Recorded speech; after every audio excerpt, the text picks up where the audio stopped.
जो लोग बोल रहे हैं महाराज कुछ तो मिल रहा है ले लो, लेकिन अलायंस कर लो, कुछ तो मिल रहा है, उन लोगों को मैं एक ही बात बोलना चाहता हूँ। हम कुछ लेने के लिए नहीं आए हैं। हम ये ज़मीन हमारा है, हमें भूमिहीन किया गया है। हम अपना अधिकार मांग रहे हैं। हम कुछ अधिकार नहीं मांग रहे हैं। हम वही अधिकार मांग रहे हैं जो हिंदुस्तान का नागरिक को मिलना चाहिए, जो तिपरासा को मिलना चाहिए। मैं कुछ के लिए क्यों कॉम्प्रोमाइज़ करूं? मैंने इतना देर तक आपके लिए फ़ाइट किया है। मैंने इतना देर हमारे दफ़ा हमारे गरीब गांव में जो रहते हैं, जो भूखा है, जो प्यासा है, जिसके पास कुछ नहीं, उसके लिए फ़ाइट किया है। आज मैं कुछ के लिए, कुछ थोड़ा-सा एडजस्टमेंट के लिए मैं अपना अधिकार क्यों दे दूँ?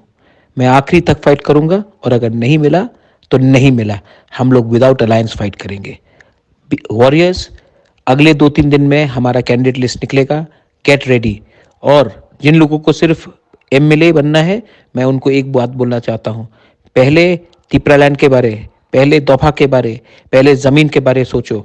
अगर आपको सिर्फ अपना स्वार्थ देखना है, तो टिकट मांगना बंद करो और ज़मीन में काम करो। गांव-गांव में जाकर काम करो।